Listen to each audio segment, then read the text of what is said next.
अस्सलाम वालेकुम, आप देख रहे हैं प्रोग्राम बस बहुत हो गया। मैं हूं अरबाब जहांगीर। पाकिस्तान की सियासत में आजकल बजट सेंटर ऑफ अट्रैक्शन बना हुआ है। मुआशी तरक्की पर हुकूमत और ऑपोजिशन एक दूसरे पर तनकीद और इल्जाम लगा रहे हैं। हुकूमत साबका मुआशी तरक्की को नहीं मान रही। वो कहती है कि साबका दौर में मुआशी तरक्की झूठी थी, 2 नंबर तरीके से मुआशी आदादो शुमार बढ़ा चढ़ा कर बताए गए। हुकूमत यह भी कहती है कि नून लीग की मुआशी तबाही को ठीक करते करते उन्हें 3 साल लग गए, लेकिन अब सब कुछ आहिस्ता आहिस्ता ठीक हो रहा है और मुल्क तरक्की की राह पर गामजन हो चुका है। मईशत बूम कर रही है, लेकिन ऑपोजिशन इन हुकूमती दावों को मानने से इनकारी है। वो कहती है कि हुकूमत ने महंगाई में 3 गुना इजाफा कर दिया है, फीकस आमदनी कम कर दी गई है, बेरोजगारी मुल्की तारीख की बुलंद तरीन सतह पर पहुंच चुकी है। हुकूमत और ऑपोजिशन अपनी अपनी परफॉर्मेंस को सच बताने में मसरूफ हैं, लेकिन अवाम का सच तो यह है कि मुल्क में गुर्बत है, बेरोजगारी है, महंगाई है, आम आदमी की क़ुव्वत खरीद कम होती जा रही है। हर साल बजट आता है, हुकूमत दावा करती है कि हमारा बजट अवाम दोस्त है।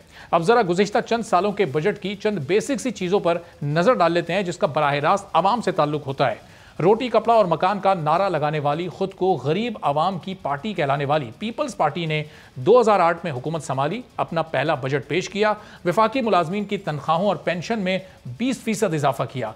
इसके मुकाबले में नून लीग ने जब 2013 में हुकूमत संभाली तो अपने पहले बजट में सरकारी मुलाजमीन की तनख्वाहों में इजाफा नहीं किया, लेकिन पेंशन में 10% इजाफा किया और पेंशन की कम अज कम शरह 3 से बढ़ाकर 5,000 कर दी।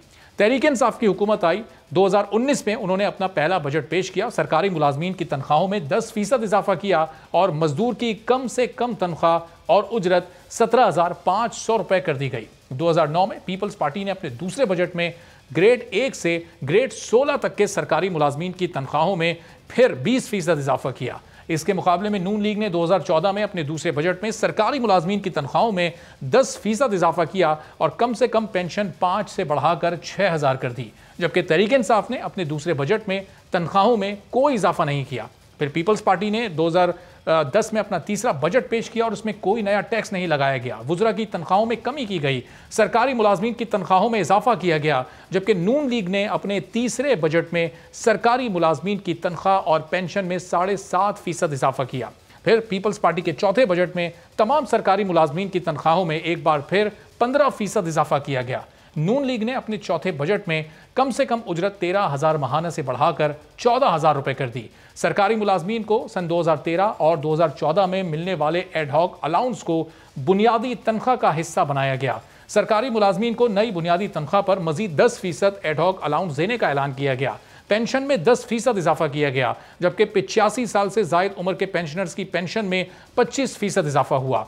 पीपल्स पार्टी ने जाते जाते अपने आखिरी बजट में तनख्वाहों और पेंशन में एक बार फिर 20% इजाफा कर दिया, जबकि नून लीग ने सरकारी मुलाजमीन की तनख्वाहों में 10% इजाफे का ऐलान अपने 5वें बजट में किया। फिर नून लीग ने अपने छठे और आखिरी बजट में तनख्वाहों में इजाफा नहीं किया, लेकिन 75 साल से ज्यादा उम्र के पेंशनर्स के लिए पेंशन की कम अज कम हद को 15,000 रुपए माहाना कर दिया गया और सरकारी मुलाजमीन के लिए हाउस रेंट अलाउंस में भी 50% इजाफा किया गया।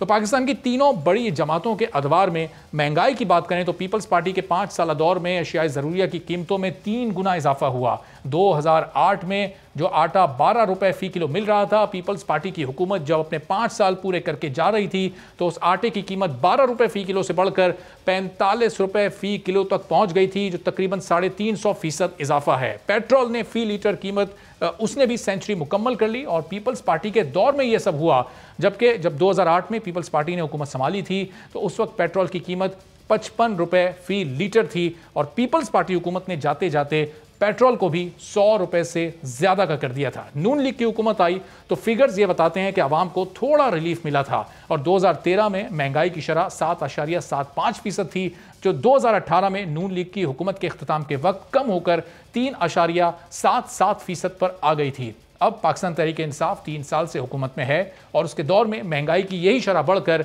10.8% हो गई है। अब 2 रोज बाद यह हुकूमत अपना एक और बजट पेश करने जा रही है। 11 जून को जो बजट पेश हो उसमें इस बात का इम्कान जाहिर किया जा रहा है कि 10 से 15% तनख्वाहों में इजाफा होगा, महंगाई में कमी की जाएगी, माशी आदादो शुमार बेहतर तरीके से लेकर आगे चला जाएगा, मईशत अब आहिस्ता आहिस्ता मुस्तहकम हो रही है। लेकिन अपोजिशन इस बजट को मुस्तरद कर रही है। हुकूमती आदादो शुमार मानने को तैयार नहीं है और मुत्तहिद होकर इस बजट के खिलाफ अपनी स्ट्रेटजी बना रही है। लेकिन पार्लियामेंट से बाहर यही अपोजिशन खासी मुत्तहिद भी खासी इस वक्त तकसीम भी हमें दिखाई देती है। और इस तकसीम की वजह क्या है और मुस्तकबिल में किस तरह हुकूमत को ये अपोजिशन टफ टाइम दे सकती है, इस पूरी सूरत हाल पर गुफ्तगू करते हैं। मुस्लिम लीग नून के सीनियर रहनुमा और जनरल सेक्रेटरी एहसन इकबाल साहब हमारे साथ मौजूद हैं।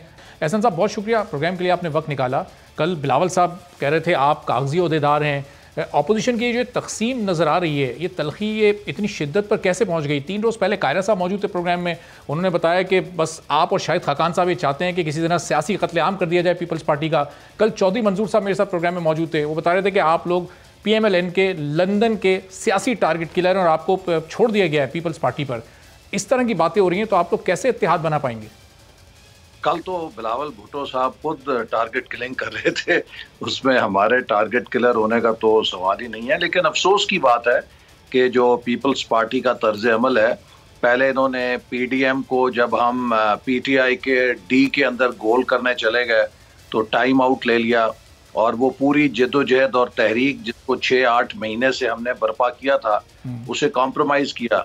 और अब फिर कौमी असम्बली के अंदर भी जो कल जिस तर्ज पे उन्होंने गुफ्तगू की वो बहुत काबिल अफसोस है। लेकिन चूँकि अभी वो कम उम्र है और मैंने तो जैसे कहा कि मेरे बड़े बेटे की उम्र भी उनसे ज़्यादा है, तो जो अभी कम उम्र लोग हैं उन्होंने सीखना होता है, मैच्योरिटी आ जाती है। लेकिन मैं उन्हें यही कहूँगा कि जो उनका मुकाम है, पार्टी के चेयरमैन हैं और जो भी पार्टी का सरबराह है, उसकी जो अंदाज़ गुफ्तगू है उसमें मतानत झलकनी चाहिए। हैविंग सेड दिस, अगरचे हमारे पीपल्स पार्टी के साथ PDM के मसले पे इख्तलाफात हैं, लेकिन जो एक ब्रॉडर पार्लियामेंट्री एजेंडा है इसके ऊपर PDM की भी यही मंशा है कि तमाम अपोजिशन जमातों के साथ मिलकर हम मुत्तफ़िका तौर पे कौमी असम्बली में बजट के मौके पर अपना लाहे अमल बनाएं। और पीपल्स पार्टी खुद से भी कह रही है कि वो बजट पे हुकूमत को टफ टाइम देगी और PDM और हमारी भी यही ख्वाहिश है। तो इससे पहले लीडर ऑफ अपोजिशन ने एक इशाया किया था जिसमें सब जमातें जो PDM के अंदर हैं और जो PDM से बाहर हैं लेकिन अपोजिशन में, वो सब शरीक हुई थी। तो मुझे उम्मीद है कि इंशाल्लाह हम बजट इजलास में अपोजिशन की तरफ से एक बहुत मौसर कार्रवाई इनके खिलाफ, इनकी तजावीज़ के खिलाफ जो अवाम दुश्मन होंगी कर सकेंगे। लेकिन ऐसा जब आप दोनों बड़ी अपोजिशन जमातों की जो लड़ाई थी वो तो मिलकर इत्तेहाद के साथ हुकूमत के खिलाफ थी, ये आप लोग आपस में क्यों लड़ने लगे? क्या पीपल्स पार्टी की अदम एतमाद की तजवीज़ आप लोगों ने नहीं मानी, ये उसका गुस्सा है, या फिर ये वजह आपको कोई और समझ आती है? क्योंकि जैसे जैसे वक्त गुजर रहा है बयानात में तलखी बढ़ती जा रही है, ये दूरियाँ मज़ीद बढ़ती जा रही हैं, शिद्दत आती जा रही है कशीदगी में। देखिए, पता नहीं इसकी क्या वजह है, लेकिन जैसे मैंने कहा कि शायद इसमें जो उनका PDM से निकलने का या उन्होंने सेनेट के अंदर हुकूमत के इत्तेहादी बाप पार्टी से मिलकर लीडर ऑफ अपोजिशन बनाने का जो फैसला किया, हो सकता है कि उसकी गिल्ट है जिसको वो ऐसा कर रहे हैं। हमें भी समझ नहीं है कि वो बजाय ये कि अपने तोपों का रुख इमरान खान साहब की हुकूमत की तरफ रखें, वो खुद अपोजिशन की तरफ गोलाबारी क्यों शुरू कर देते हैं। तो मेरा ख्याल है कि हम सब का फ़र्ज़ है कि हम इस हुकूमत की जो पॉलिसीज़ हैं, इस हुकूमत से निजात के लिए जो अवाम की उमंगें हैं उस तरफ अपनी रुख रखें, बजाय ये कि अपोजिशन की जमातें आपस में एक दूसरे के खिलाफ किसी किस्म के तंदो तेज़ जुमलों का तबादला करें। तो ऐसा सब क्या अब भी PDM को और फिर ख़ास तौर पर क्या आपको नून लीग को यकीन है कि माइनस पीपल्स पार्टी ये PDM हुकूमत गिराने में कामयाब हो जाएगी? जो मकसद था इसका, अभी आपने जिक्र किया कि हुकूमत से निजात दिलाना, क्या निजात दिला पाएंगे आवाम को इस हुकूमत से? देखिए, हम अपनी जद्दोजहद जारी रखेंगे। अगर पीपल्स पार्टी हमारे साथ होती और 26 मार्च को लॉन्ग मार्च के साथ इस्तीफ़ों के लिए तैयार हो जाती तो अब तक ये हुकूमत तारीख़ के डस्टबिन में जा चुकी होती। ये हुकूमत अब तक वजूद भी ना रख सकती अपना। ये हुकूमत अगर आज कायम है तो इसकी बड़ी वजह यह है कि चंद जमातों ने PDM के इत्तेहाद को तोड़ा और उसके फैसलों को कबूल नहीं किया, जिससे हमें सेटबैक हुआ। लेकिन अब PDM एक नई राब्ता अवाम मुहिम शुरू कर रही है। हम फिर अवाम के पास जाएंगे और जो इस वक्त अवाम के अंदर गम व गुस्सा है, जो अवाम की तकालीफ हैं, जो अवाम की मुश्किलात हैं, उनको लेकर हम फिर एक अवामी दबाव इस हुकूमत पे डालेंगे। सब्सक्राइब करें और बेल दबाएं ताकि कोई खबर रह न जाए।